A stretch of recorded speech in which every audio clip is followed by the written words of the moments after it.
Welcome to the Assembly Committee on Education, the most studious and hardworking committee in the Nevada State Legislature. Will the Secretary please call the roll? Assembly members De Silva, Dahlia, DeLong, Flanagan, Hanson, Hardy, Hunt, Koenig, LaRue Hatch, Mosca, Orntlicker, and Chair Torres Fawcett. Welcome to the audience here in Carson City, those joining us in Las Vegas, and those listening over the internet. I know we took a brief hiatus, so it's nice to see everybody back here in the legislative building and joining us for another fun education meeting. A couple housekeeping items before we start. Please silence your electronic devices. If you wish to testify, please sign in at the table by the door and provide your business card to the committee secretary. When testifying, please turn on the microphone and clearly state your name, spell your name, and state your affiliation, if any, for the record. Then turn the microphone off each time you're done speaking. Electronic copies or documents should have been provided to my committee staff by 12 p.m. the day before. Members of the public may provide testimony on a bill either in person or by telephone. Please see the meeting agenda for the telephone number and meeting ID. The meeting agenda and committee information is available on Nellis, which can be accessed through the legislature's website. You can also watch our meetings through Nellis or the legislature's YouTube channel, and special shout out to our YouTube watchers, our viewers. Don't forget to hit subscribe if you haven't already. Public comment will be taken at the end of the meeting. Each person will be limited to 2 minutes. We expect courtesy and respect in our interactions during the meeting, even if we do not agree with another person's position. Committee members will be using their laptops to view handouts and other documents. Please do not view this as a sign of disrespect or inattention. Sometimes there's just a lot of our legislation we can view here on our laptops, and so we often use these to support our work. We do have 3 bills before us today.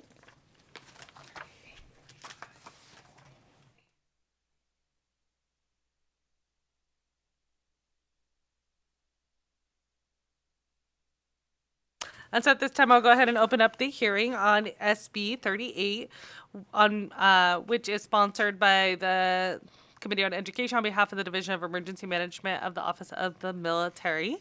Additionally, congratulations to members for surviving first house.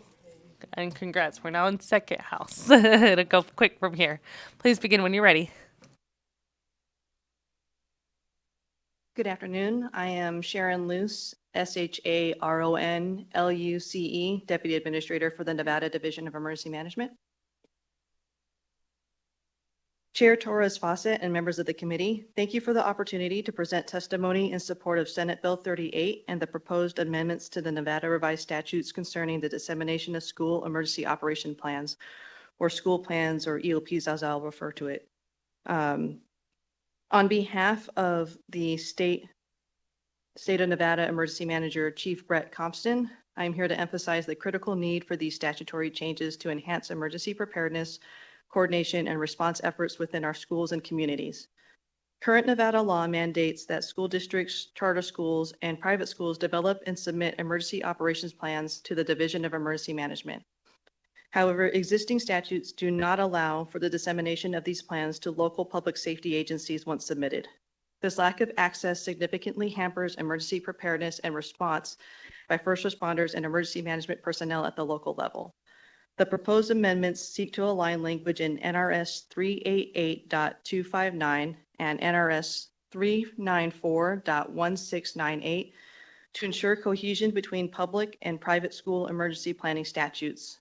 Additionally, the amendments introduce changes to NRS 414.040, allowing the division to disseminate school EOPs to local public safety agencies for emergency response, preparedness, and coordination efforts.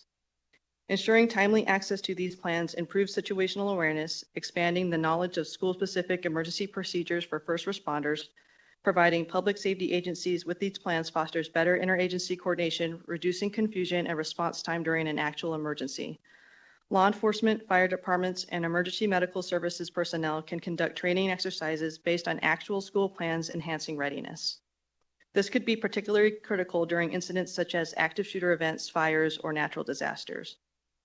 Currently, NRS 388.259 and NRS 394.1698 emphasize confidentiality, but do not adequately account for the necessity of sharing information with emergency responders. The proposed language allows dissemination while maintaining confidentiality safeguards, ensuring plans are only shared with appropriate agencies for emergency preparedness, training, and response efforts. In the Nevada Commission on Homeland Security meeting on September 7, 2023, Sheriff McMahill of the Las Vegas Metropolitan Police Department and previous Chief of the Division, Dave Fogerson, discussed the importance of providing access to final drafts of plans for responding agencies. In the same meeting, Governor Lombardo directed that this topic be addressed within the 2025 legislative session. Failure to enact these statutory changes could result in increased risk to students, faculty, and first responders during crisis situations. Additionally, missed opportunities for interagency collaboration and training could hinder efforts to enhance emergency preparedness. The proposed amendments to NRS 388.259, NRS 394.1698, and NRS 414.040 are necessary to ensure that Nevada's public safety agencies have the tools and information needed to protect our schools effectively. This is a common sense, no-cost solution that strengthens our state's resilience and safeguards for our children and educators. I urge this committee to support the passage of Senate Bill 38 with the proposed amendments, ensuring that emergency operations plans can be effectively shared with those responsible for responding to crisis. Thank you for your time and consideration. I am happy to answer any questions you may have. I also have Sherry Grennan, our planning program supervisor in Carson City, as well for any questions. And I apologize, ma'am. You mentioned some amendments. Are there additional amendments, or are you referring to the changes in the statute? The changes into the statutes. Okay, thank you. So just to be very clear for members, there are no additional amendments. They're referring to the changes that are presented in the bill before us today. All right, and I know we have somebody here in Carson City. Did you want to continue with the presentation, or are you just here to help support with questions? All right, perfect. At this time, members, are there any questions? I did have a question just in regard to the current system. I'm curious to understand, because I know that local public safety agencies would be a part of creating these ELPs right now. So I'm trying to understand what's going on, because they would be receiving a copy of that EOP if they're part of that team. Is that correct?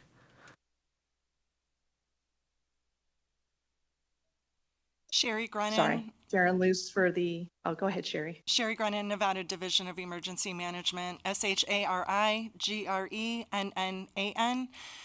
So currently, they can be involved in the planning process, but they don't necessarily see the final approved plan and they don't have a copy of it necessarily walking away from the planning process.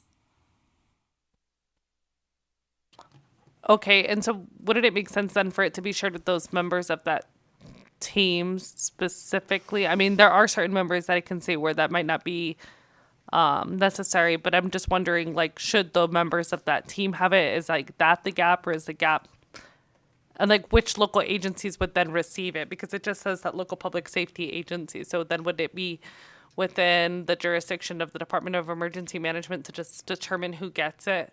I guess I'm a little concerned with it getting into too many people's hands as well. Thank you.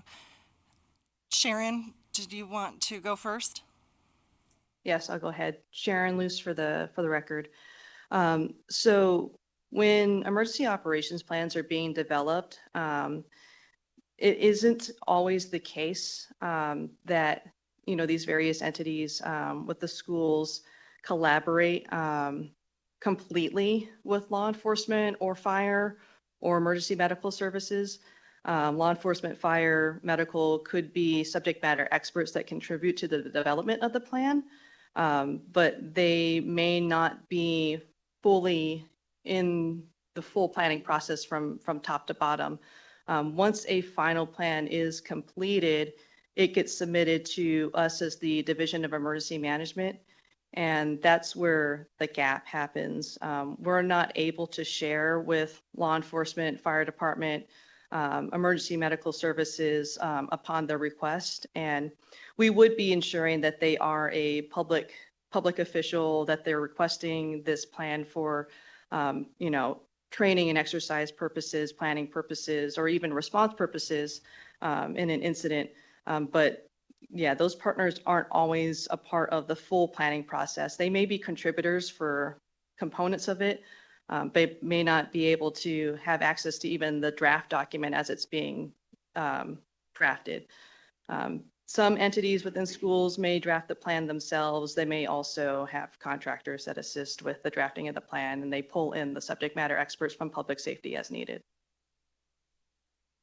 Thank you. And would this empower the division to also just share portions of the plan as necessary? Because I can see like there's things in the plan that would include like mental health services or like also like obviously preparing for like armed shooter drills and things like that. But would this allow for the division then to say like, okay, this part would be necessary for local law enforcement, but not these parts? Because I don't know that necessarily every part of the plan should be disseminated. Yes, so certainly at this point right now, we're not able to share any components of that plan with public safety officials. But if it was, specific information that would be useful for a law enforcement entity, as an example, then we may be able to share that component of the plan as well. But as it is right now, we can't share even just a snippet of the plan if requested. Thank you. I appreciate that. Members, any additional questions? I don't believe there's any additional questions at this time. Thank you. We appreciate it. At this time, we'll go ahead and move into support, and I will invite anyone here in Carson City wishing to testify in support of SB 38. Please make sure you state and spell your name for the record. Thank you.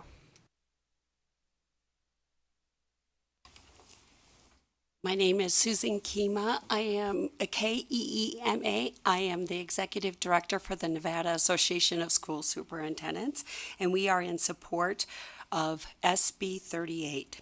Thank you for your time on this bill. Good evening, Chair, members of the committee. My name is Detective Adrian Hunt, ADRIANHUNT. I represent the Las Vegas Metropolitan Police Department. This bill will make a positive impact based on the ability for school plans to be shared by the state to law enforcement agencies. For preparedness efforts, this will eliminate the duplication between local and state agencies required to receive these plans. And with that, we definitely support this measure. Thank you. Seeing nobody else here in Carson City, I'll go ahead and move to Las Vegas. Is there anyone wishing to testify in support of SB 38? Seeing none, I'll go to the phones. AVH, is there anyone on the lines wishing to testify in support of SB 38? Thank you, Chair. There are no callers at this time. At this time, we'll go ahead and move to opposition. Seeing none here in Carson City nor in Las Vegas. AVH, is there anyone on the line wishing to testify in opposition to SB 38? Chair, there are still no callers at this time. I'll go ahead and move to neutral. Seeing no one here in Carson City nor in Las Vegas. AVH, is there anyone on the line wishing to testify neutral? Chair, there are no callers to provide testimony at this time. Thank you. The division link to provide any closing remarks? It doesn't appear. It looks like we're good. Thank you so much, and thank you for joining us. So with that, we will go ahead and close the hearing on SB 38. And we will go ahead and move on to the next bill, and I will open the hearing on SB 45.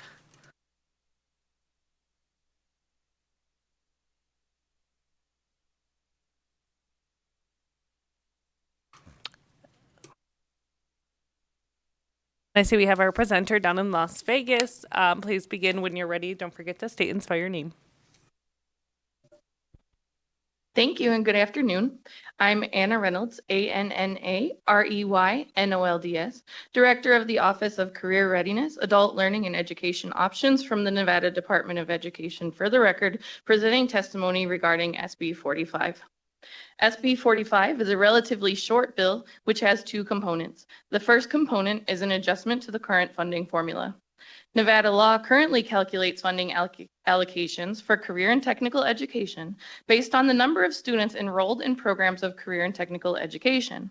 This method includes all students taking CTE courses within a program of study based on October 1st enrollment from the previous school year.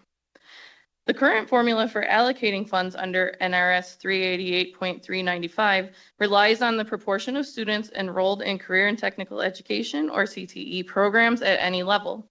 However, at the secondary school level, a CTE concentrator is a student served by an eligible recipient who has completed at least 2 courses in a single career and technical education program of study.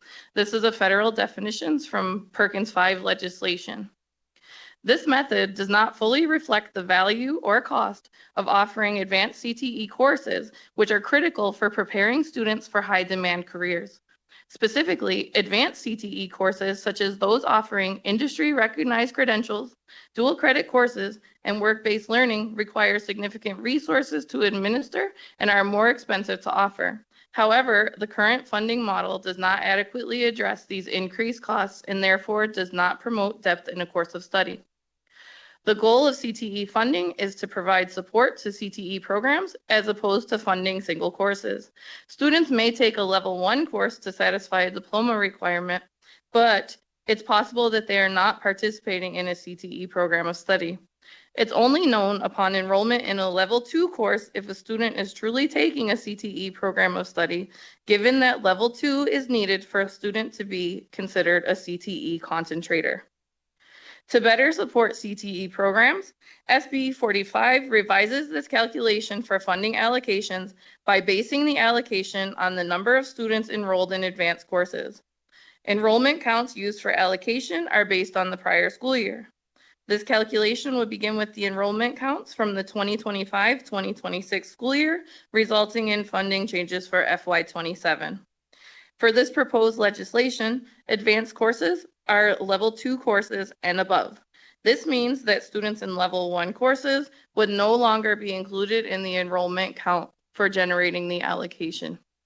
Given that the number of students currently participating in advanced coursework is significantly lower than the number of students participating in level 1, less students will result in a higher per pupil allocation, and districts should encourage students to move to level 2, yet the funding should remain similar.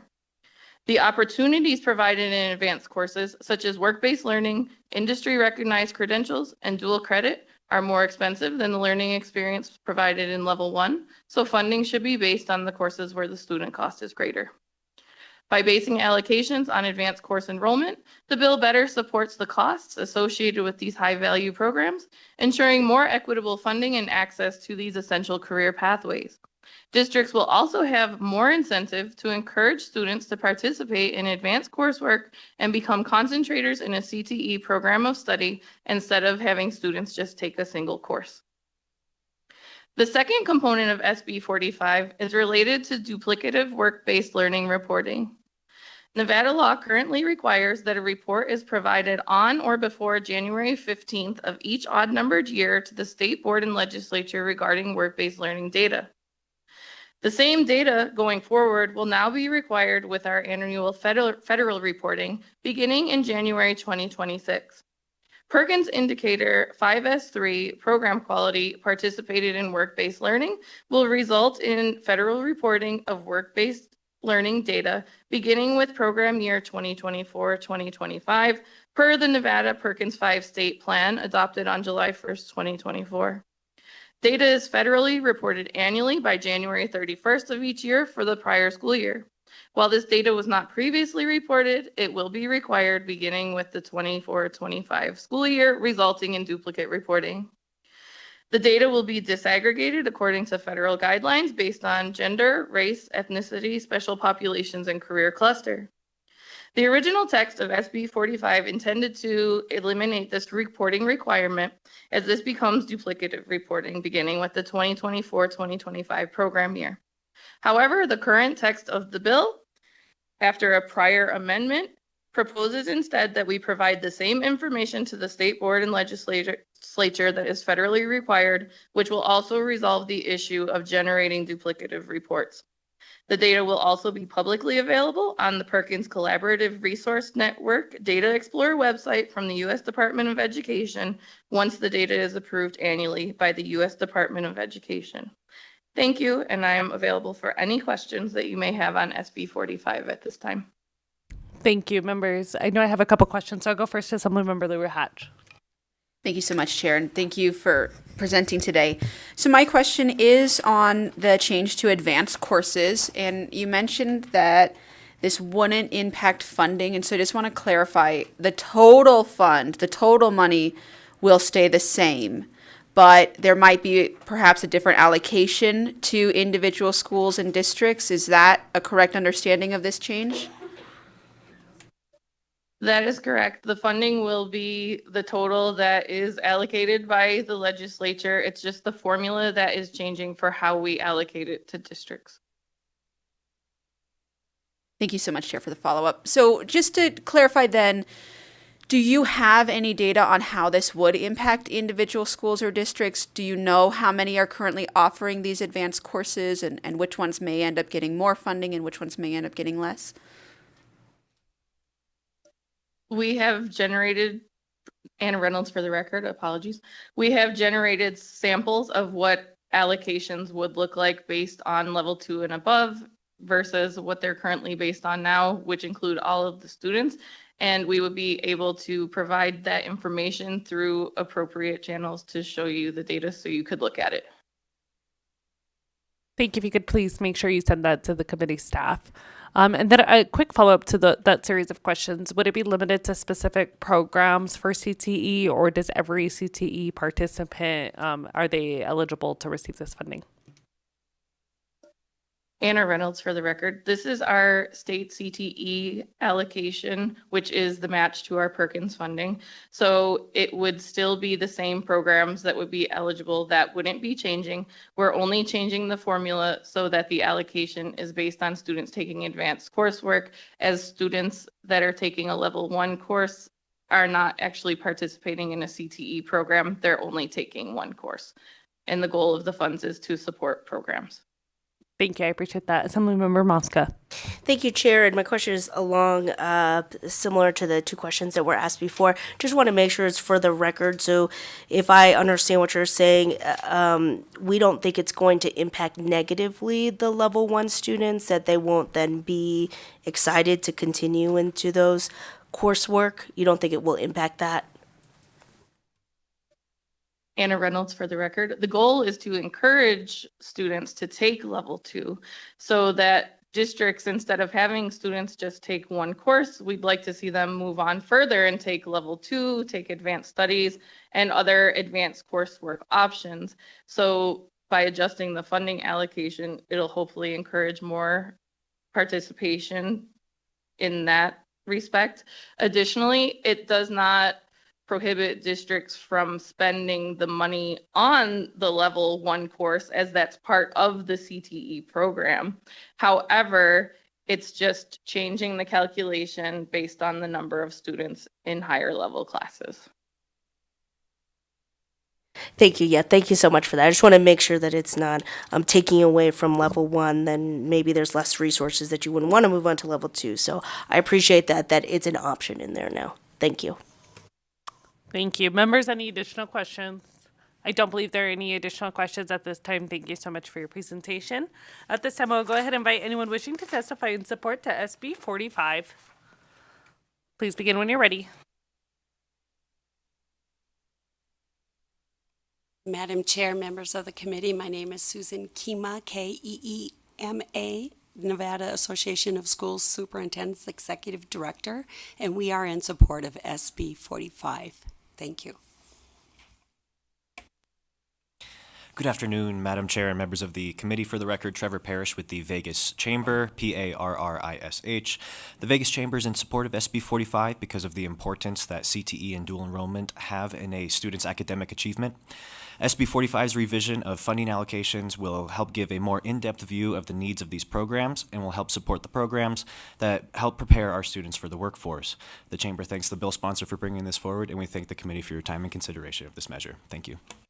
Thank you. Seeing no one else here wishing to testify in support in Las Vegas nor in Carson City, AVH, is there anyone on the line? Thank you, Chair. There are no callers at this time. Thank you. At this time, we'll go ahead and move to opposition. I do not see anyone here in Carson City, nor do I see anyone in Las Vegas. AVH, is there anyone on the line wishing to testify in opposition to SB 45? Thank you, Chair. There are no callers to provide testimony at this time. Thank you. At this time, I'll go ahead and move to neutral. I do not see anyone here in Carson City, nor in Las Vegas wishing to testify in neutral. AVH, is there anyone on the line? Chair, there are no callers at this time. Thank you. At this time, I'll invite the bill sponsor for any closing remarks. It doesn't appear there's any closing remarks. So at this time, we'll go ahead and close the hearing on SB 45. Thank you. And we'll go ahead and open the hearing on SB 52. Please begin when you're ready.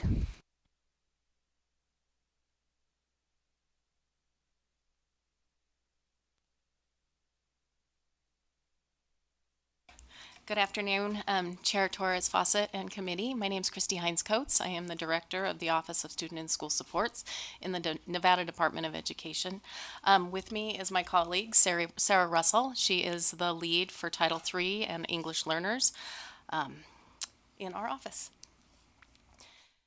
Further, thank you for the opportunity to speak with you today regarding Senate Bill 52. This bill proposes important updates to NRS 388.4073.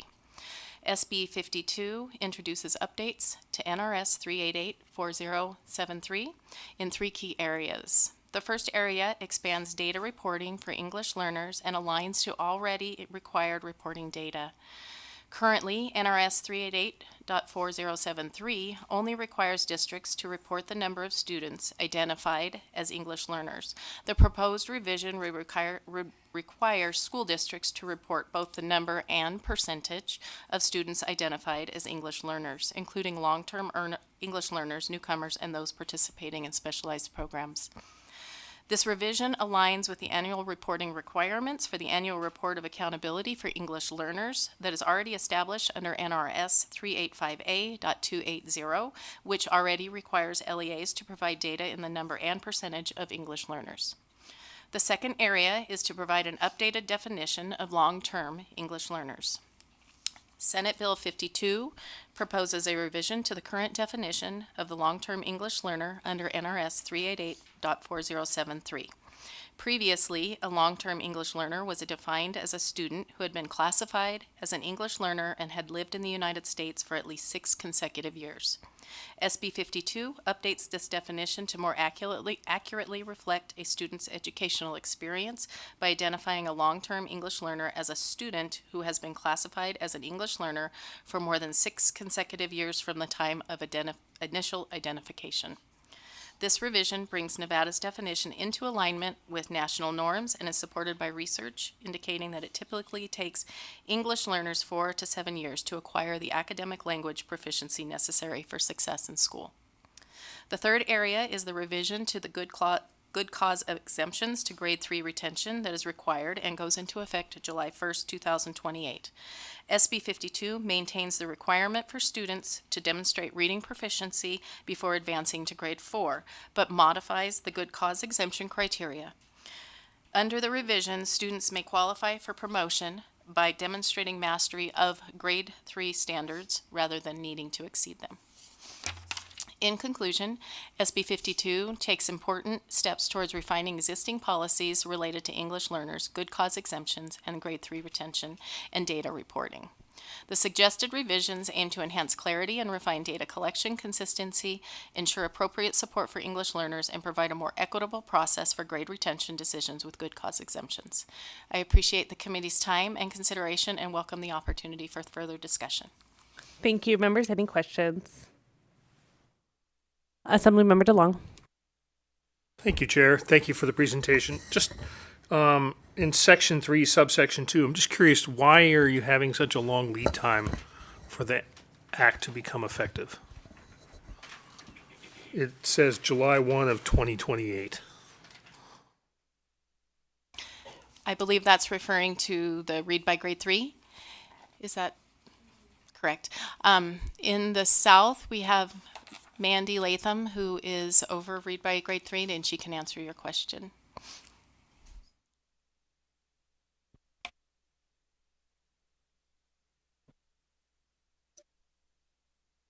Good afternoon. Mandy Latham for the record. My name is spelled Mandyleytham.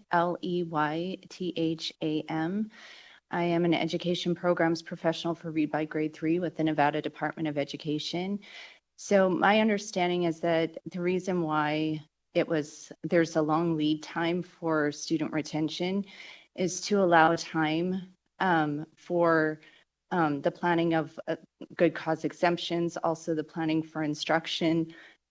So that way, we're not just arbitrarily retaining students, that we have a long lead time, knowing that it's a very complex issue when we're talking about student retention. Thank you for that answer. To me, the standard in subpart B currently says beyond grade 3, and then you're just saying for grade 3. That actually seems like it's an easier standard to reach, and that's why I'm just not sure why it's going to take an additional 3 years to make it effective.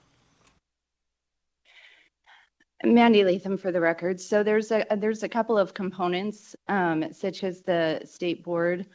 The Nevada State Board of Education has to adopt a uniform examination, as well as an alternative examination, what those cut scores look like, the good cause exemption timeline, the training and support needed for schools and for districts to implement not only the assessment measures, but as well as what those good cause exemptions look like. Okay. Thank you very much. Thanks, Chair. Members, any additional questions? Assemblymember De Silva. Thank you, Chair. Just a quick question about, for clarification. So how granular does the information get? It looks like, just from my reading of the bill, that it's down to the school district level, but does it get to the school level? I mean, how granular is this information? Thank you. Sarah Russell for the record, SARAHRUSSELL. No, the data remains at district level. There's no PII identifiable in the data at all. Personally identifiable information is PII. Thank you. I was just about to ask questions about it, that I did some legislative research on my own here, replacing Mr. Killian while he's out, and I realized that was my bill from 2021. It says on here, so I guess I'll hold any criticism right now. But I appreciate the change. I think it's necessary and would be helpful. And I think that, it would be important for that information to be going to schools. I just given the political rhetoric right now, I think that there are some concerns with anything that is tracking immigrant data. And I actually, I'm not sure if it makes sense for us to continue to track or store this information in any way.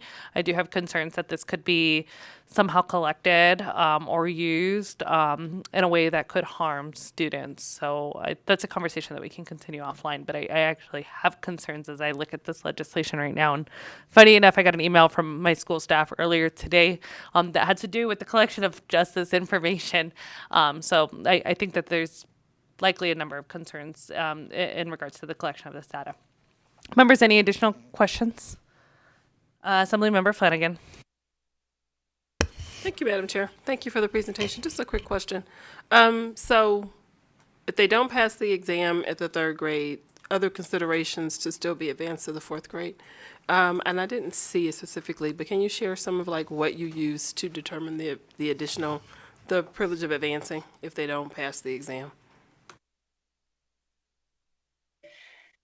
Mandy Latham for the record. So there are several good cause exemptions that are put in. So we have the uniform examination, we have the alternative examination, and then some examples are like students who have an individualized education plan or an IEP who might qualify to take the Nevada alternative assessment. Those would be exempt from the retention. There is the portfolio piece where students can demonstrate mastery of 3rd grade standards through a portfolio of work. And so those are just some of the examples of the good cause exemptions that might apply to students.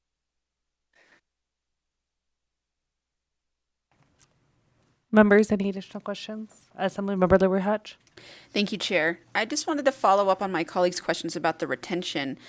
From my understanding, please correct me if I'm wrong, it's not just the single word for that is being implemented in 2028. It is retention in general in third grade that will be implemented in 2028. Is that correct? Mandy Latham, for the record, that is correct.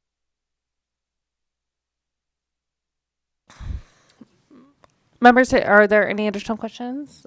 I don't believe there are any additional questions at this time. Thank you so much for your presentation. At this time, we'll go ahead and invite anyone wishing to testify in support of SB 52. Please begin when you're ready. Madam Chair, members of the committee, Susan Kima, Executive Director for the Nevada Association of School Superintendents, and we support SB 52. Thank you. Seeing no one else here in Carson City nor in Las Vegas, AVH, is there anyone on the line wishing to testify in support of SB 52? Thank you, Chair. There are currently no callers to testify. Thank you. Is there anyone wishing to testify in opposition? Seeing none here in Carson City nor in Las Vegas, AVH, is there anyone on the line wishing to testify in opposition? Chair, there are no callers at this time. I'll go ahead and take anyone wishing to testify in neutral to SB 52. I don't see any in Carson or in Las Vegas. AVH, is there anyone on the line wishing to testify in neutral? Thank you, Chair. There are no callers to provide testimony at this time. Thank you. At this time, I'll invite the bill sponsors for any closing remarks. It doesn't appear there are any, so we'll go ahead and close the hearing on SB 52. And with that, we'll go ahead and move to the last item on the agenda, which is public comment. If you are here to testify in public comment, you may approach. You have up to 2 minutes. We just ask that you state and spell your name for the record. Seeing none here in Carson City nor in Las Vegas, APH, is there anyone on the line wishing to testify in public comment? Chair, the public lines are open and working. However, there are no callers at this time. Thank you. Members, any comments before we adjourn?